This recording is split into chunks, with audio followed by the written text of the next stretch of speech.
Tenemos un invitado en nuestro estudio, el doctor Francisco Ursí, que es abogado penalista, es docente en la Universidad de Morón, de la Cátedra de Derecho Penal 2 y 3. Tiene una amplia experiencia en el área penal de la justicia. Lo hemos convocado. Gracias, Francisco, por venir, muy amable. Gracias, Pablo, buen día por invitarme y por tu intermedio un saludo a tu audiencia. Bueno, supongo que esta debe ser tu primera experiencia televisiva, o te voy a tutear porque sos... Sí, por favor. Permitidme, Francisco. ¿Tu primera experiencia televisiva o ya has tenido alguna? No, una de las primeras. Una de las primeras. Bueno, te hemos convocado para poder debatir las señales que da la justicia a la ciudadanía.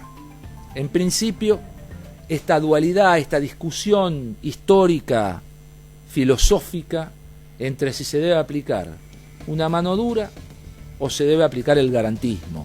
Hay quienes apoyan una versión y hay quienes otra. ¿Por qué tenemos en la justicia penal esta dualidad?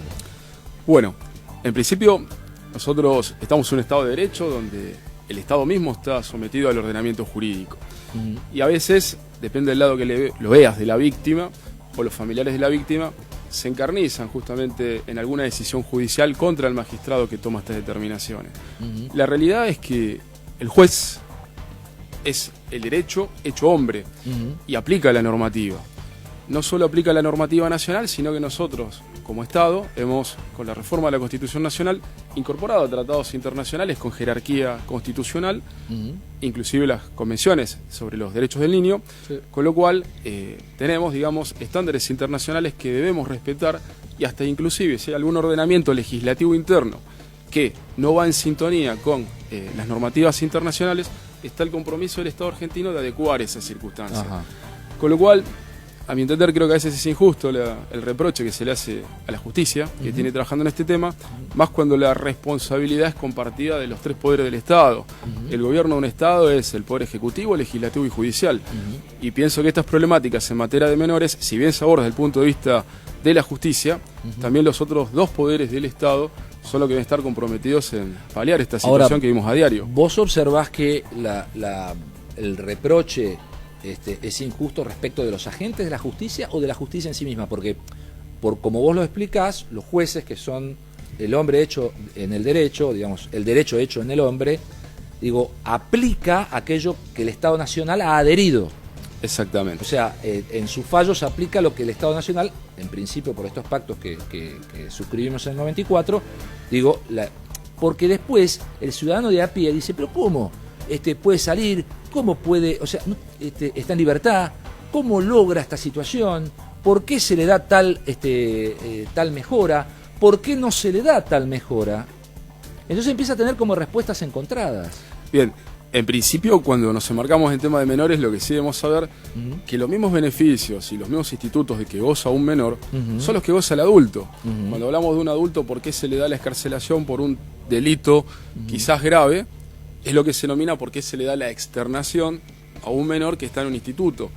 El juez no trabaja solo, el juez trabaja con todo un equipo interdisciplinario, que son asistentes sociales, psicólogos, que cuando hace su decisión y la fundamenta, está fundamentado en distintas incumbencias profesionales que le dan el aval para tomar tal o cual determinación. Sí, correcto. O sea, en el ámbito nacional se trabaja con una secretaría tutelar, independientemente de la secretaría penal, que es la que instruye la causa penal.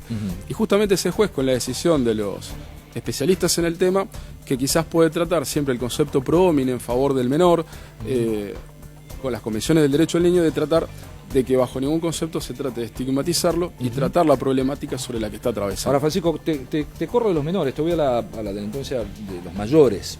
Por ejemplo, estábamos observando imágenes.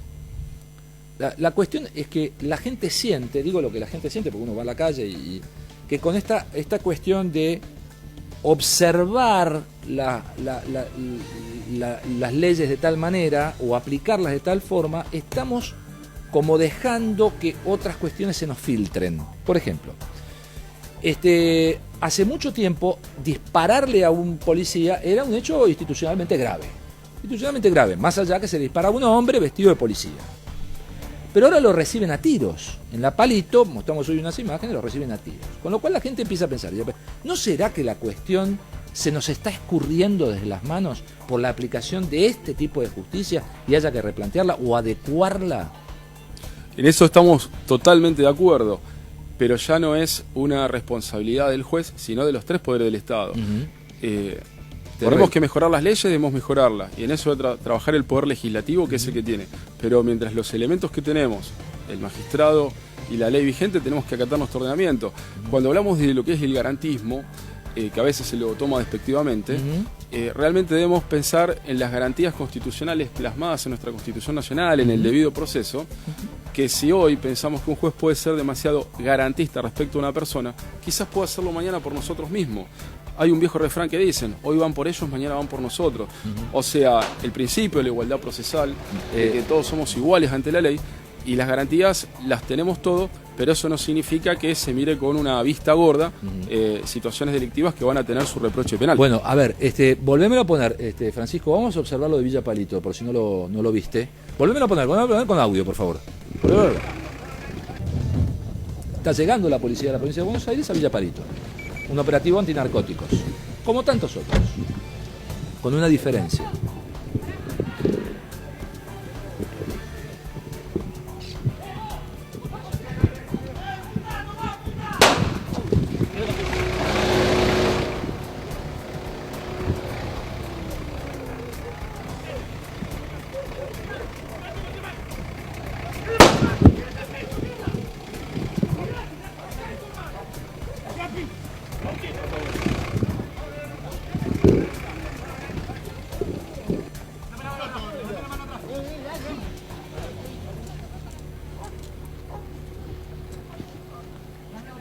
¿Me escuchaste? No le va a dar la mano a la gente, no hace los reglamentos, no salgan abogados. Con la mano arriba.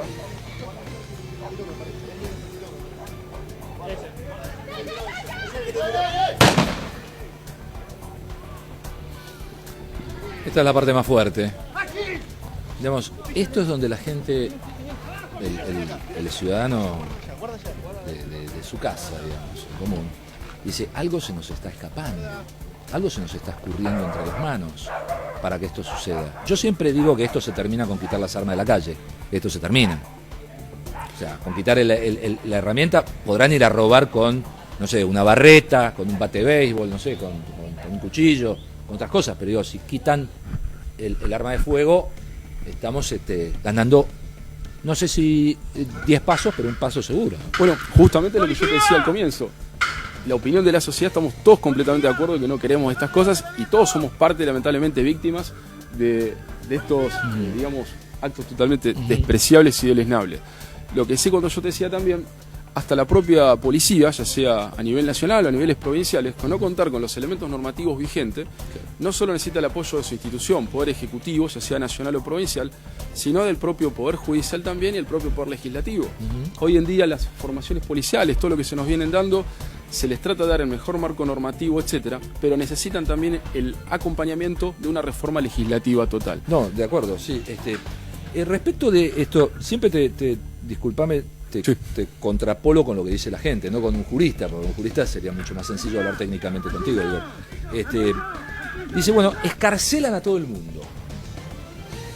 O sea, liberan a fulano, liberan a sultano, liberan a un homicida, liberan a un violador. Y hay muchos jueces en la mira que se los lleva después a juicio político. Varios, San Isidro, Capital Federal. ¿Qué es lo que pasa ahí? ¿Es un exceso de la aplicación de la norma o qué? Yo entiendo que en el ejercicio profesional no lo vemos tan así. Hay casos y casos puntuales. También nos pasamos lo mismo. El principio de la libertad es un principio general. El tema de la privación de la libertad es una excepción.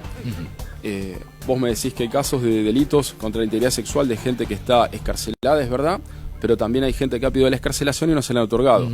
Hay casos de tentativa de homicidio que están excarcelados y casos que no. Justamente el juez analiza toda una serie de comportamientos, pues hay una presunción de inocencia sobre la persona, y salvo que sean delitos infraganti o circunstancias de elementos totalmente que el juez tenga un convencimiento, en principio, de la responsabilidad que pueda tener o que pueda obstruir el procedimiento, es uno de los beneficios que tiene la ley. Yo te diría que no hay que generalizar. Hay muchos casos que sí es verdad, pero en su gran mayoría hay denegatorias de excarcelación. Lo que pasa, Francisco, que en esos casos que son verdad, después lamentablemente cometen otro episodio tan violento como el que fueron penados. el problema, por ejemplo, de Soledad Barña, una chica, la estudiante de Caballito, que la mata un sujeto que debería ser descarcelado por un tema de índole sexual. Digo, lo paradójico de esta situación es que estos casos que vos nombrás, porque hay casos que seguramente no se les da la excarcelación, pero que estos que sí se les dio, luego cometen un error igual o peor por el cual estaban penados.